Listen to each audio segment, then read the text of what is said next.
Monsieur le Premier ministre, Madame Lapointe, Monsieur le lieutenant-gouverneur, Monsieur le Président de l'Assemblée nationale, Président du Conseil de l'Ordre, Mesdames et Messieurs du Conseil de l'Ordre national du Québec, distingués invités. Il m'est agréable de vous souhaiter la plus cordiale bienvenue à la 10e cérémonie annuelle de l'Ordre national du Québec. Le gouvernement a nommé par décret personnalités qui seront admises dans l'Ordre aujourd'hui. Ces nominations découlent d'un avis favorable du Conseil de l'Ordre qui a analysé plus de 200 candidatures à la suite d'un appel public auquel la population répond fidèlement depuis 10 ans. Pour accueillir les nouveaux membres de l'Ordre et rendre hommage, le Premier ministre du Québec, M. Jacques Parizeau.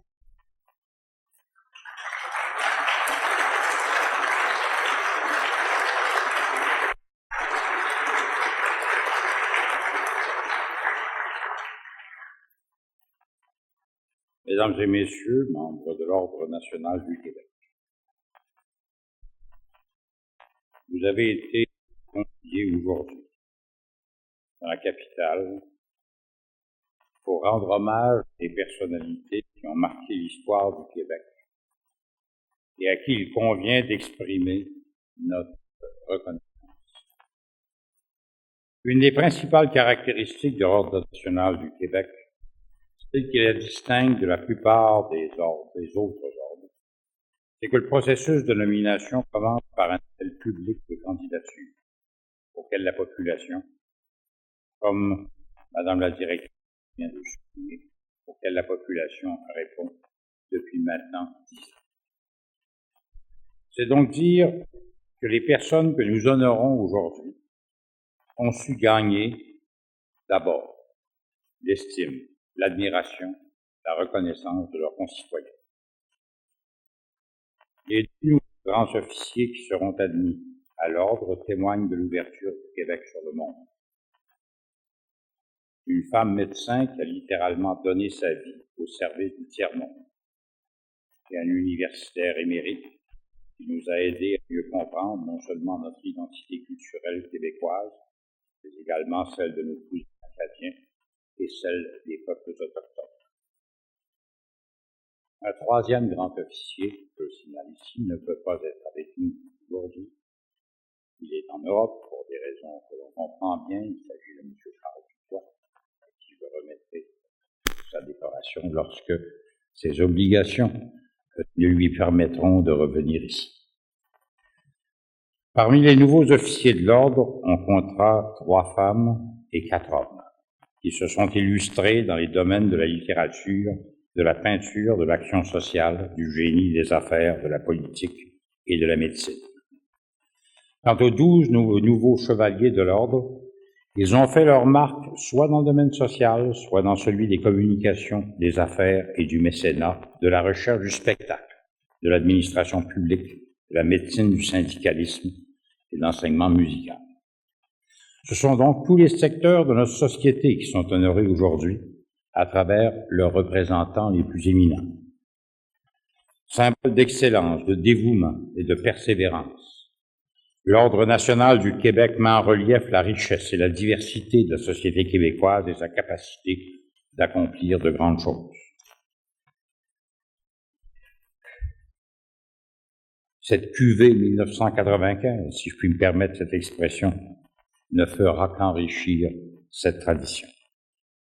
À chacun des nouveaux membres, j'offre au nom de mon gouvernement, bien sûr, mais surtout au nom de toutes les Québécoises et de tous les Québécois, mes félicitations et mes remerciements les plus chaleureux pour ce qu'ils ont fait et pour ce qu'ils font encore.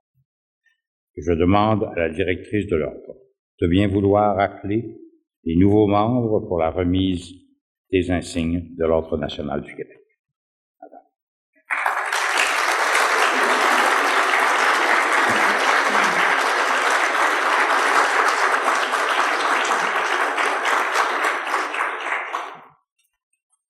Est nommée grand officier Madame Lucille Tisdale-Corty.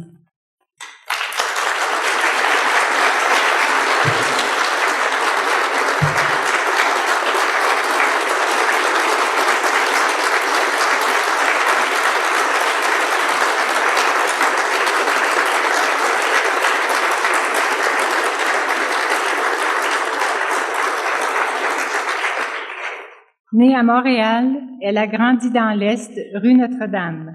C'est à l'hôpital Sainte-Justine qu'elle a rencontré le docteur Corti. Lui se spécialisait en pédiatrie pendant qu'elle devenait une des toutes premières Québécoises à faire de la chirurgie.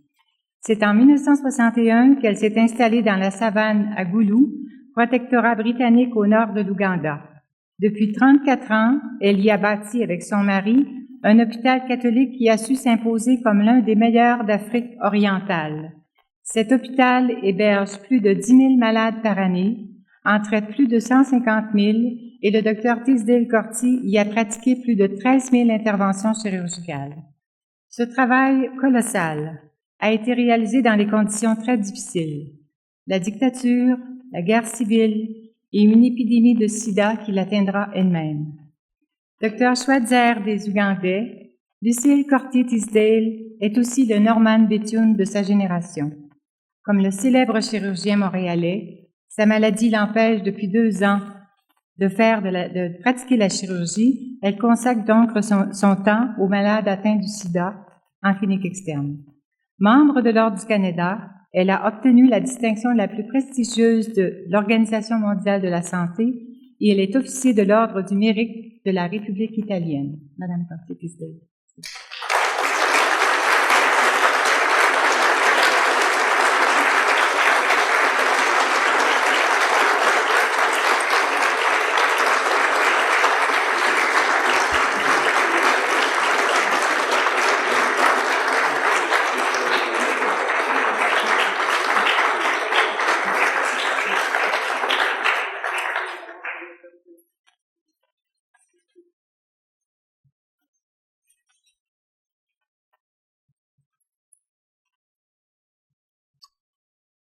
Est nommé grand officier M. Marc Adélard Tremblay.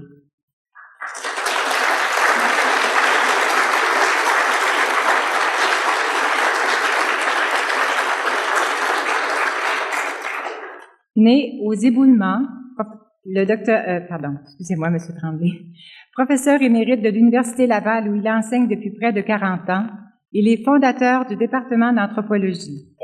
Pionnier de l'anthropologie sociale et culturelle, ses recherches ont porté sur les transformations des sociétés acadiennes et québécoises, sur l'impact des contacts de civilisation, sur l'identité culturelle des peuples autochtones et les conditions historiques et sociopolitiques de la production de pathologies et de dysfonctions sociales. Il s'est distingué par la publication d'un ouvrage sur la méthodologie empirique dans les sciences humaines, et c'est à la dimension internationale qu'il faut mesurer l'œuvre de M. Tremblay. M. Tremblay.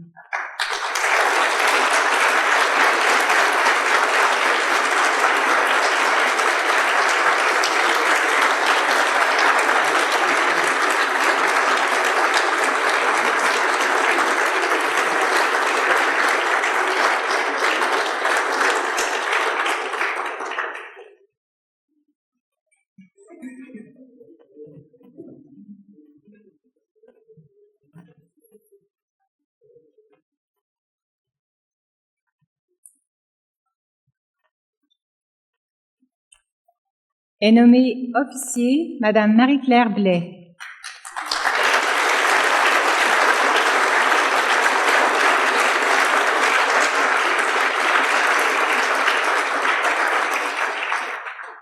Née à Québec, elle est à l'avant-scène du paysage littéraire du Québec. Dès l'âge de 20 ans, elle publie un premier roman, La Belle Bête. Aussitôt remarquée, elle reçoit une bourse de la Fondation Guggenheim.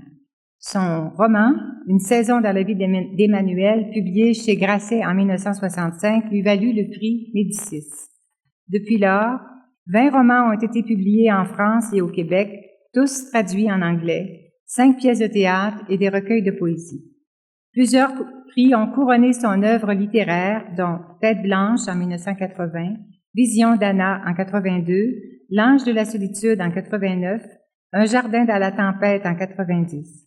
Enfin, en 93, elle est élue à l'Académie royale de langue et de littérature française de Belgique. Madame Blais.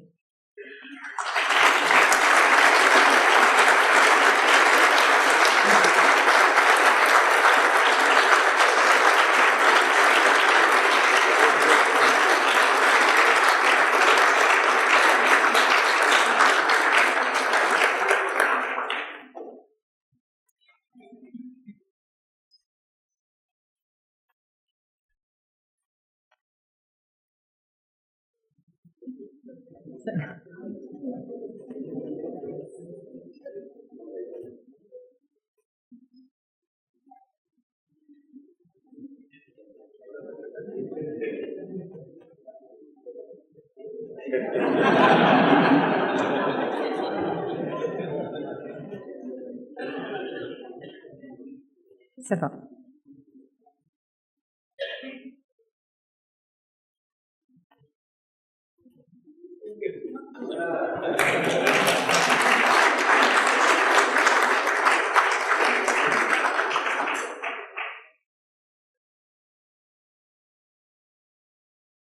Monsieur Roger A. Blais. Né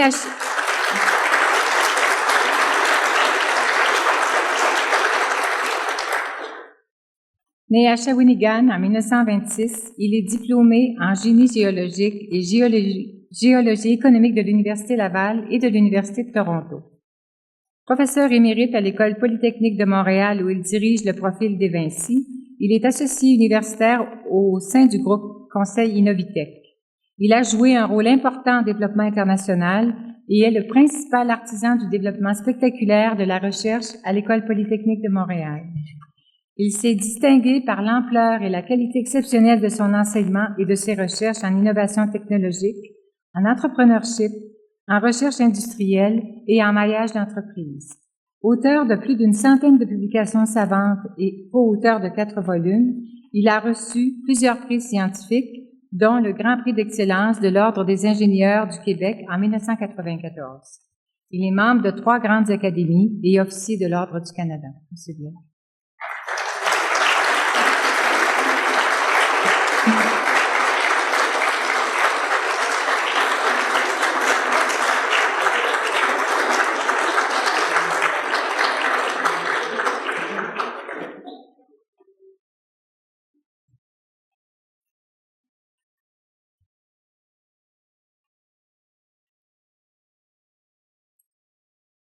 Sœur Cécile Coulombe.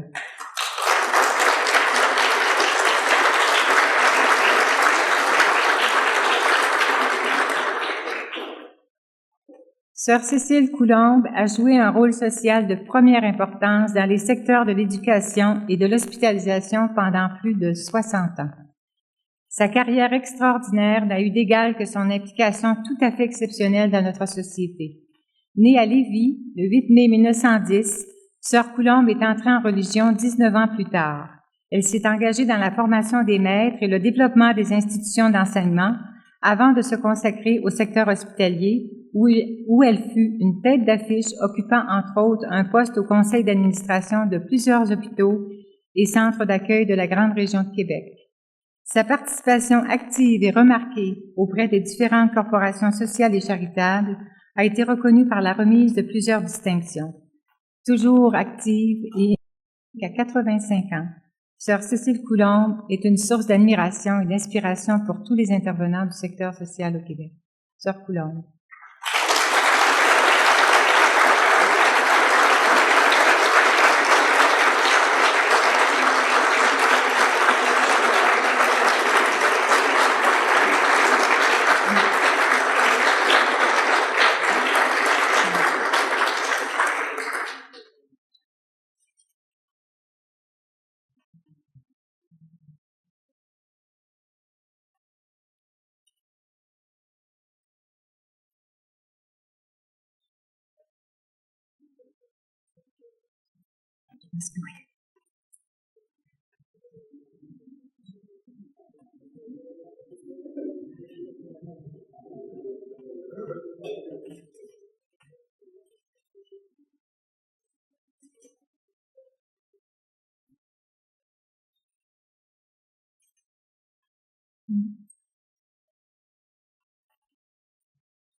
Est nommé officier M.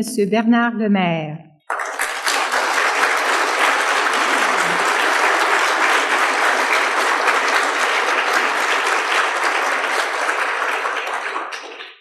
Né à Drummondville, ingénieur civil, il se joint à l'entreprise familiale et fonde en 1982 Papier Cascade Incorporé. Président de cette entreprise devenue Cascade Incorporée, il a récemment passé le flambeau à son frère Laurent et poursuit ses activités à titre de président du conseil. Avec son fils, il se consacre au développement de Cascade Énergie et poursuit parallèlement ses prospections pour de nouvelles usines, surtout en Europe. Nommé homme d'affaires de l'année 86 par le journal Finance et en 91, l'Association des professionnels en ressources humaines du Québec souligne son apport à l'avancement de la gestion des ressources humaines. Le nom de Bernard Lemaire est intimement lié au succès de Cascade et à l'entrepreneurship au Québec. Monsieur Lemaire.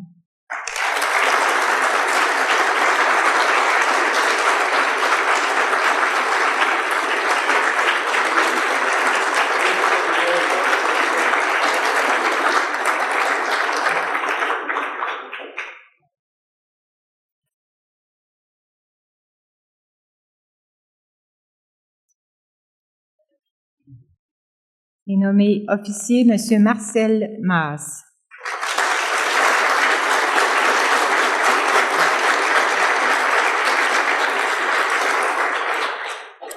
Né à Saint-Jean-de-Matha, enseignant à la commission scolaire de Joliette de 1962 à 1966, il est, de 66 à 73, député de l'Assemblée nationale et devient le plus jeune ministre de l'histoire du Québec lorsqu'à 30 ans, il est nommé ministre d'État à l'Éducation.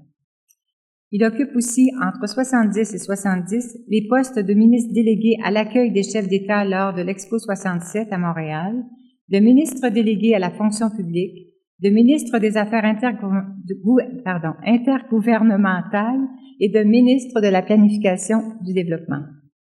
Élu député progressiste conservateur de Frontenac à la Chambre des communes en 84, il est nommé ministre des Communications, puis ministre de l'Énergie, des Mines et des Ressources. En 90, il est nommé ministre responsable du suivi des sommets de la francophonie et de la liaison avec l'Agence de coopération culturelle et technique. En 91, il devient ministre de la Défense nationale.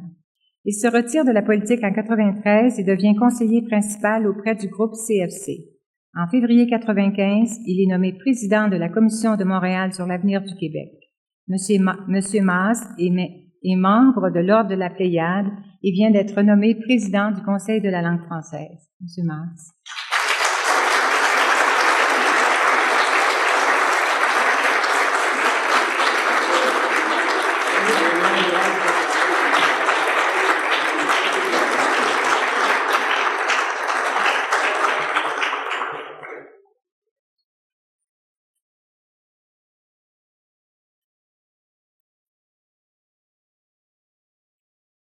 Le docteur Yves Morin.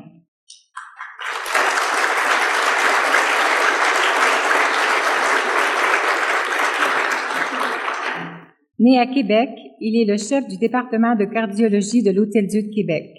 Professeur titulaire à la Faculté de médecine de l'Université Laval, dont il a été le vice-doyen à la recherche de 1975 à 1975 et doyen de 1975 à 1979. Il a été le médecin officiel de la visite de Sa Sainteté le pape Jean-Paul II au Canada et du sommet de la francophonie en 1987. Il a collaboré à plusieurs recherches fondamentales et cliniques sur les maladies du muscle cardiaque et les maladies coronariennes. Il a occupé plusieurs fonctions de direction des départements de cardiologie à Québec et est responsable de l'implantation de la cardiologie tertiaire à l'Hôtel-Dieu de Québec. Dr. Morin.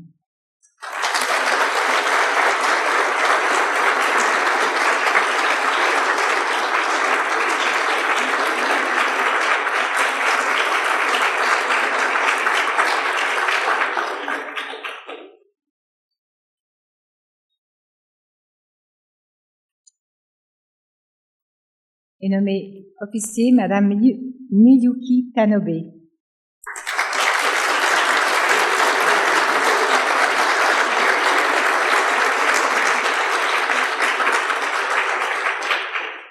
Née à Morioka, au Japon, elle est citoyenne canadienne depuis 1976. Initiée à la peinture dans son pays, elle perfectionne son art à Paris, où elle a tenu plusieurs expositions conjointes. Mentionnons aussi des expositions permanentes au Musée des Beaux-Arts, au Musée du Québec, de même que plusieurs collections privées.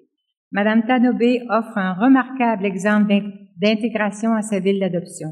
Elle a su capter les traits culturels de la vie de quartier de Montréal et leur donne une coloration tout à fait particulière, dont Gabrielle Roy a dit qu'elle est émouvante, cette rencontre du lointain Japon avec notre grouillant et familier Saint-Henri. Madame Tanobe.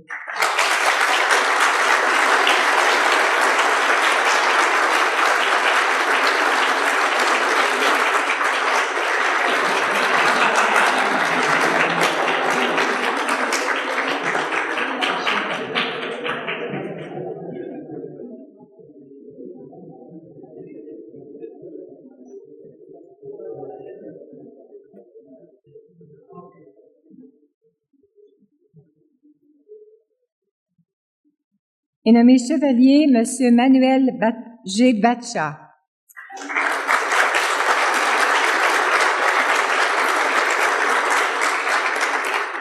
Né à Montréal, il fait ses études en travail social à l'Université McGill.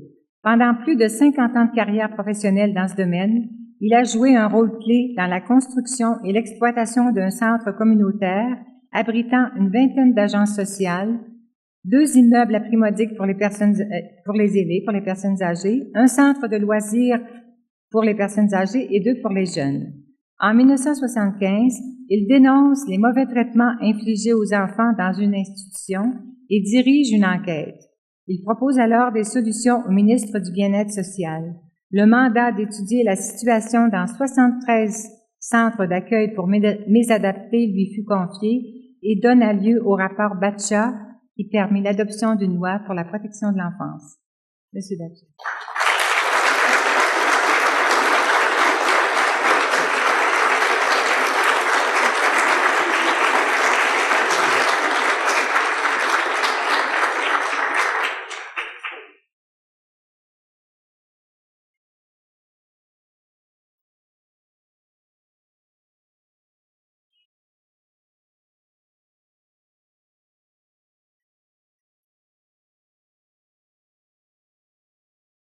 Est nommé chevalier M.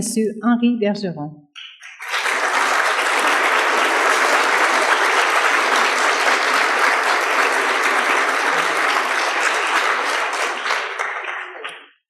Né au Manitoba, où il fit ses études, il devient le premier annonceur du premier poste français de l'Ouest canadien en 1946. Il a été animateur et directeur des émissions à CKCH de Hull de 1949 à 1952, année où il devient le premier animateur de télévision au Canada. Au cours de ses 33 années de carrière à Radio-Canada, il fut animateur de prestigieuses émissions. Annonceur conseil et membre du comité linguistique de Radio-Canada, il est un ardent défenseur de la langue française, ce qui lui valut d'être admis dans l'Ordre des francophones d'Amérique. Monsieur Bergeron.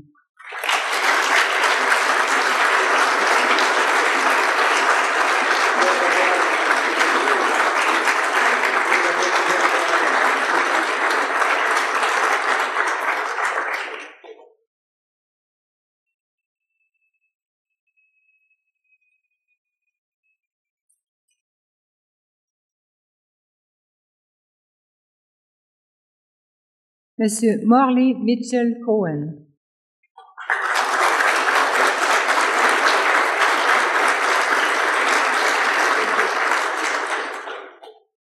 Né à Winnipeg, où il fit ses études, il fut président de Sand Store, il devient vice-président exécutif de General Distributor de Montréal et vice-président de Metropolitan Store of Canada avant d'accéder à la présidence et à la direction de cette compagnie depuis 1977.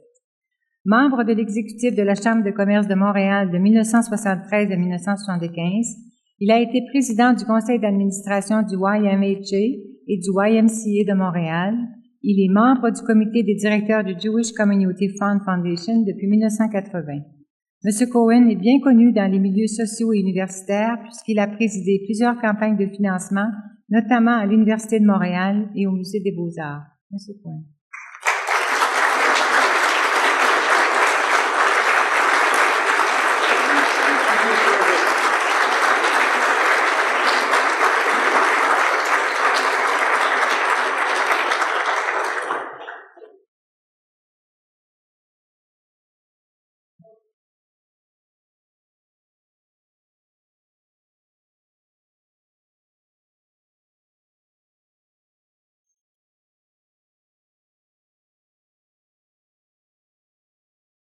Madame Mira Cri.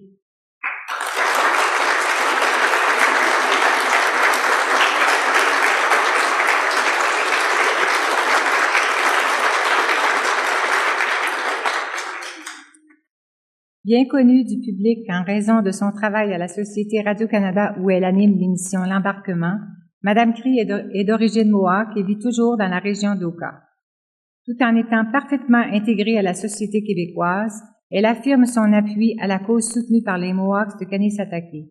Troublée par la tournure médiatique des événements d'Oka, elle a fondé le mouvement Paix et Justice à Oka et Kanesatake, composé d'Autochtones et d'Allochtones. Elle décrit ce mouvement comme la voix de ceux qui se parlent et s'estiment. Madame Cri.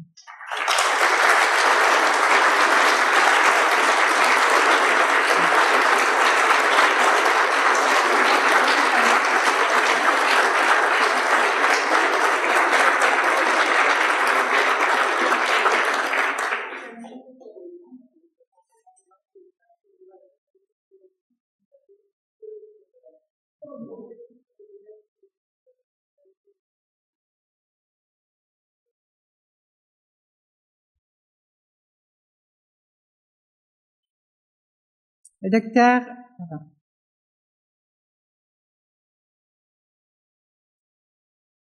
docteur Jacqueline Fabia.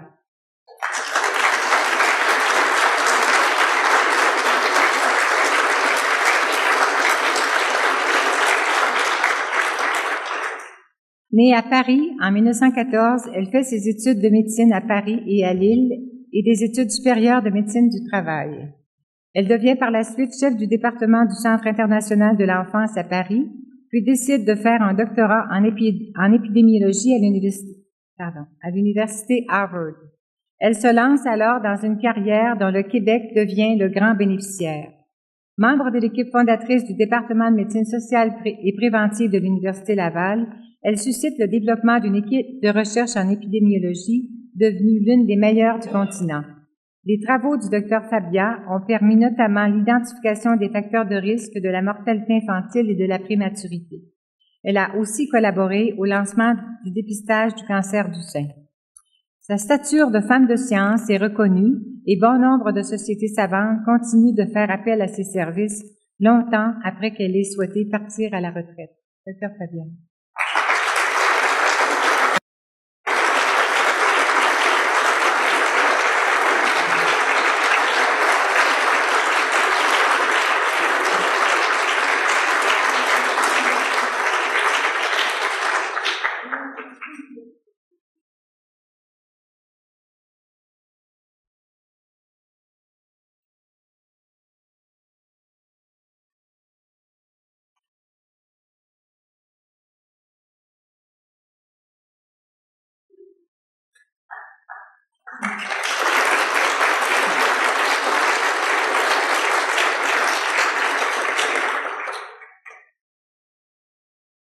Monsieur Marc Favreau.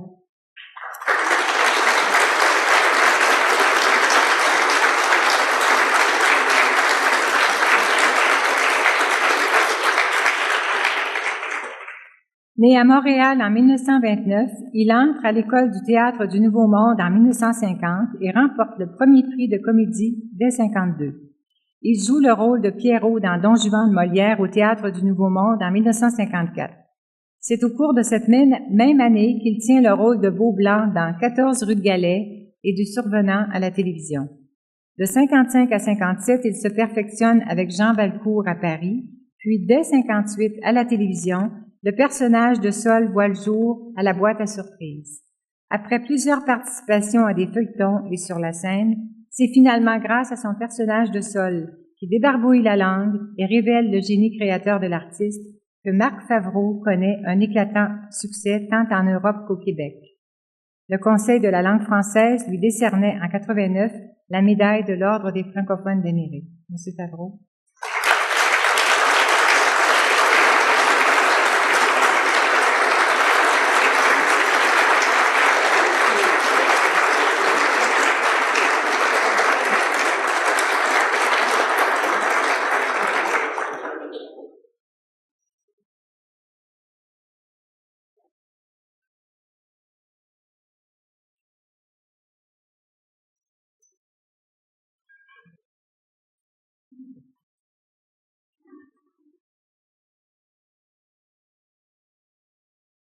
Monsieur Éric Gourdeau.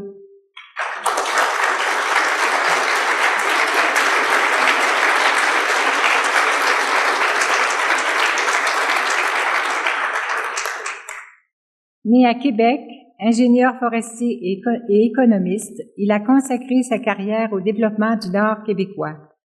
Conseiller auprès du ministre des Ressources hydrauliques dès 1961, il fut par la suite chargé de la direction générale du Nouveau-Québec avant d'occuper le poste de secrétaire général associé du secrétariat des affaires gouvernementales en milieu amérindien et inuit du ministère du Conseil exécutif. C'est plus simple quand on dit SAGMAI. Le fait d'avoir quitté ce poste en 1986 n'a pas entamé sa ferveur et son engagement auprès des Amérindiens et Inuits puisqu'il a publié en septembre 1994 une étude majeure sur la santé mentale et les Autochtones du Québec. Par son engagement et son apport professionnel, Éric Gourdeau a fait figure de pionnier dans la connaissance des milieux autochtones. Il en est encore aujourd'hui un interprète respecté. Monsieur Gourdeau.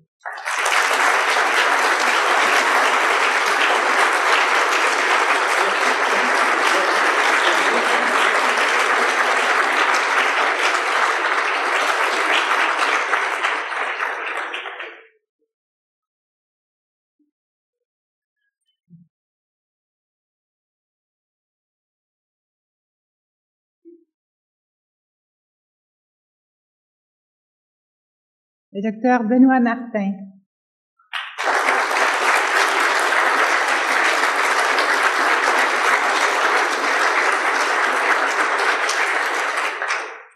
Né à Carleton, il devient médecin en 1935, s'installe à Maria comme seul médecin de village. Il est le principal promoteur de l'établissement d'une coopérative d'alimentation. Il a été maire et préfet de comté. Co-fondateur d'un centre hospitalier régional et d'une résidence pour personnes âgées, il décide de revenir aux études médicales et devient chirurgien en 1955. À 85 ans, il se présente encore à la salle d'opération pour assister les chirurgiens et reçoit ses anciens malades à son bureau. Docteur Martin.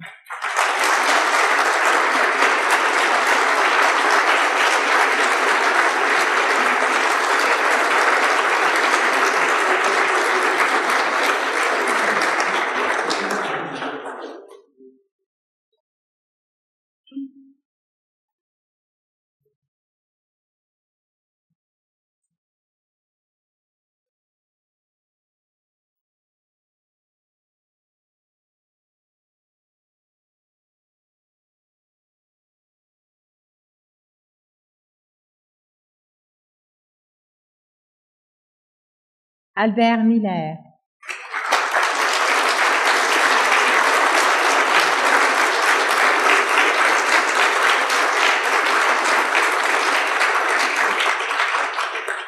Né à Montréal, il est considéré comme l'un des plus grands comédiens et metteurs en scène du Québec.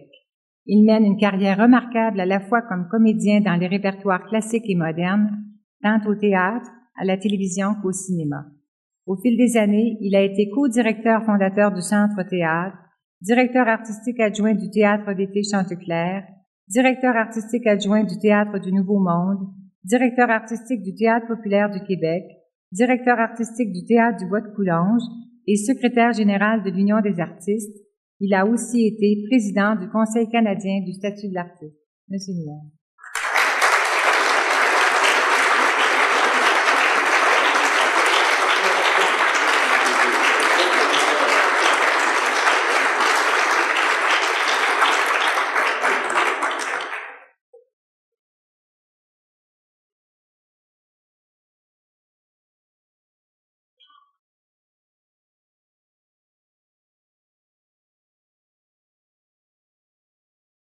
Monsieur Jacques Proulx.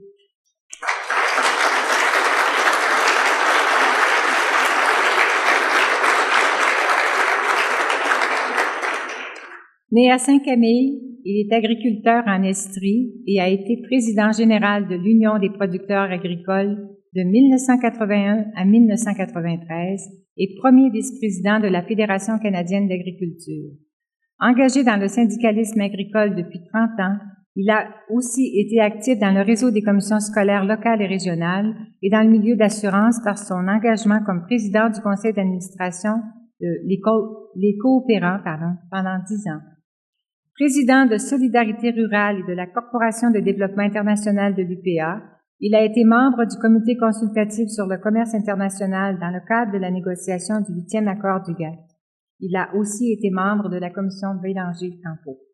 Monsieur Proulx.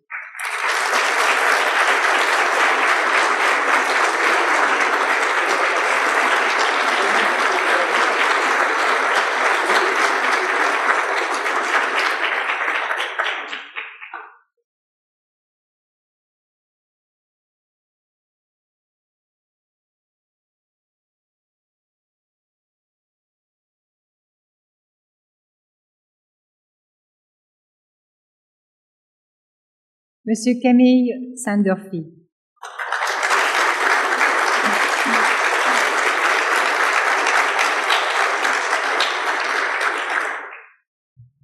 Le professeur Sandorfi est né à Budapest, où il a obtenu un doctorat en spectroscopie électronique.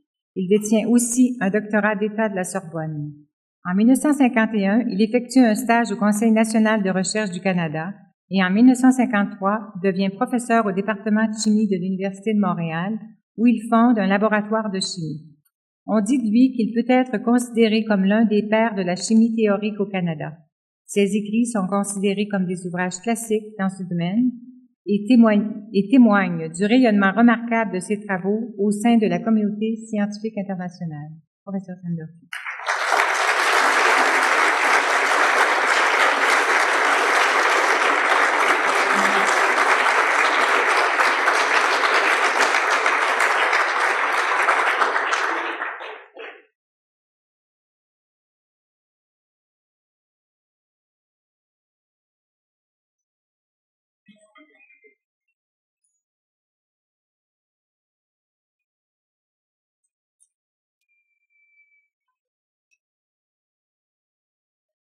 Monseigneur Claude Thompson.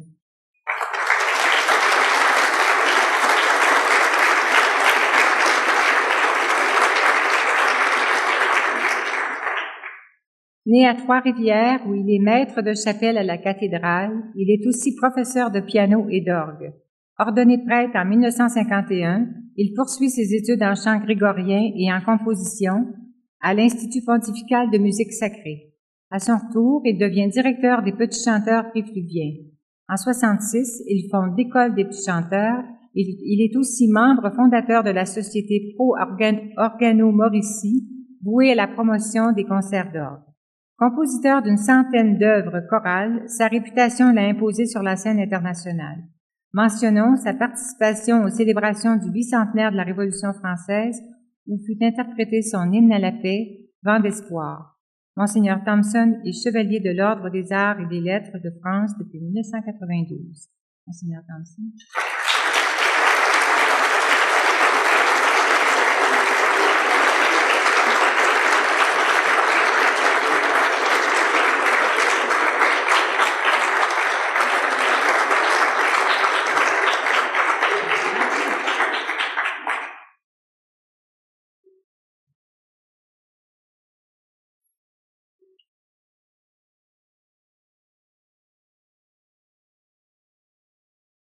J'invite maintenant le président du Conseil de l'Ordre, M.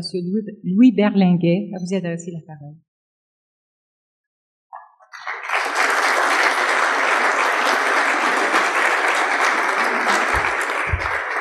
Monsieur le Premier ministre du Québec, Madame Lapointe, Monsieur le lieutenant-gouverneur du Québec, Madame Asselin, Monsieur Bertrand, membres nouveaux et membres anciens de l'Ordre, Mesdames, Messieurs. Au nom du Conseil de l'Ordre, au nom des membres de l'Ordre et à mon nom personnel, je voudrais offrir mes plus cordiales félicitations et vœux de bienvenue à l'Ordre à ces nouveaux membres qui viennent d'être nommés en cette année du 10e anniversaire. Vos activités, vos réalisations et surtout la passion que vous avez mise tout au long de votre vie pour faire du Québec un pays qui soit développé au point de vue économique, social et culturel ont été reconnus par vos pairs et ont été sanctionnés par le Premier ministre du Québec. Vous êtes des modèles pour notre jeunesse. Je vous félicite de tout cœur. Il me soit permis aussi de remercier les membres du Conseil et la directrice dévouée de l'Ordre qui se sont si bien acquittés d'un mandat qui parfois est difficile. Longue vie à l'Ordre, longue vie aux nouveaux membres ainsi qu'aux anciens. Merci.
Monseigneur Claude Thompson.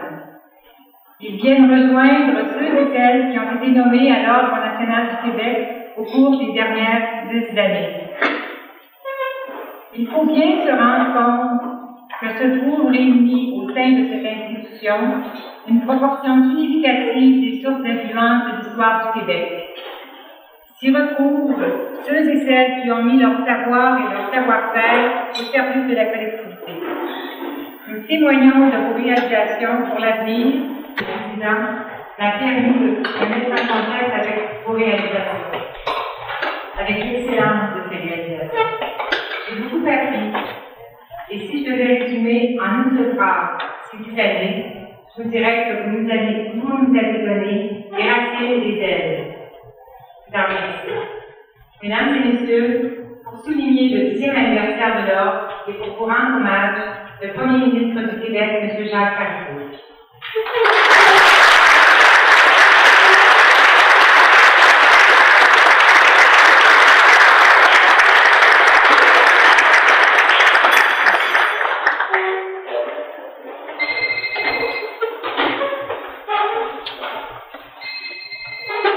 Mesdames et messieurs, oui, nous célébrons ce soir le 10e anniversaire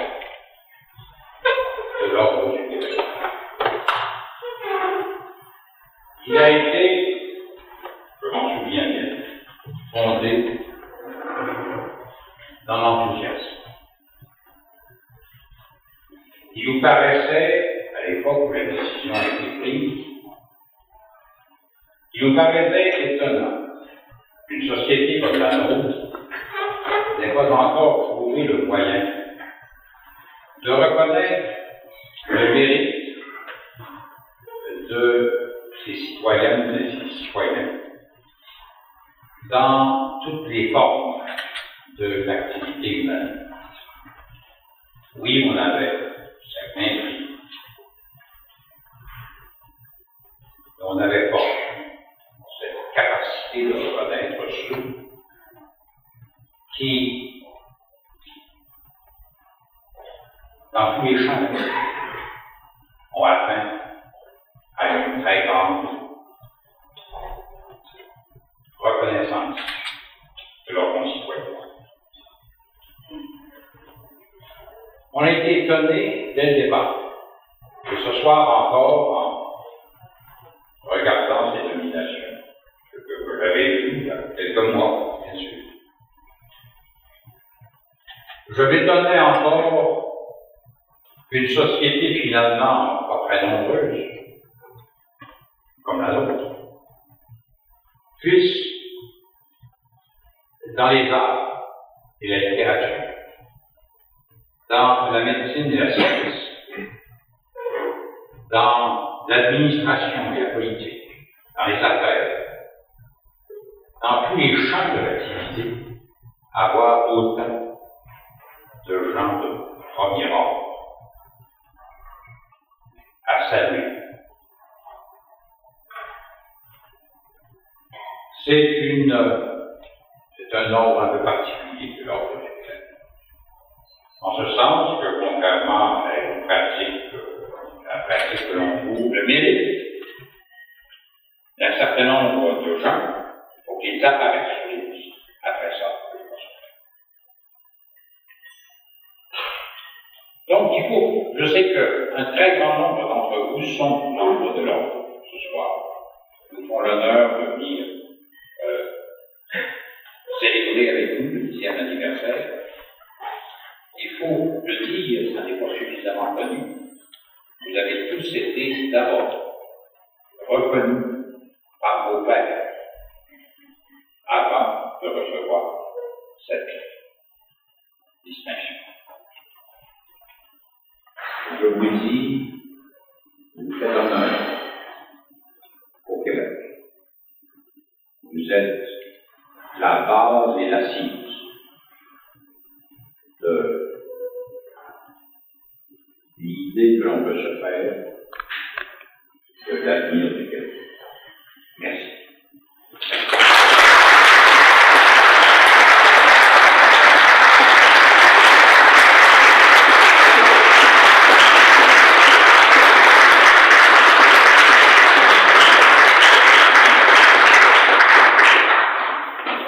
J'invite maintenant le doyen des présidents du Conseil de l'Ordre, l'honorable Alain Gault. Monsieur le Premier ministre, mes chers amis, il y a 10 ans, le 26 juin 1985, pour être précis, avait lieu la première cérémonie de l'Ordre national du Québec, où le Premier ministre, M. René Lévesque, remettait à 45 personnalités les insignes de l'Ordre. On m'a fait le grand honneur de me nommer parmi ses premiers membres, et j'en ai toujours été très fier. Malgré le vieux dicton qui nous enseigne dans la langue de Shakespeare, self-praise is no recommendation, je me permets de dire publiquement que le comité consultatif qui a proposé les premiers membres de l'Ordre a donné le ton à ce qu'allait devenir cette jeune institution. Au fil des ans, les membres de l'Ordre national du Québec ont contribué à l'essor du Québec pour en faire une société de droit, de créativité, de justice et de tolérance. Invité à compléter le mandat du retraité Alfred Goulot, premier président du Conseil, et ensuite élu à la présidence, j'ai vécu une expérience enrichissante par laquelle j'ai appris à connaître les membres de l'Ordre à travers nos réalisations. Je dois dire que plus d'une fois, en faisant nos choix parmi les candidatures présentées, l'exemple établi par le premier comité nous a servi de repère. À titre de doyen des présidents du Conseil de l'Ordre, j'adresse mes félicitations aux membres du Conseil qui ont analysé les candidatures et à tous les nouveaux membres qui sont admis dans l'Ordre aujourd'hui.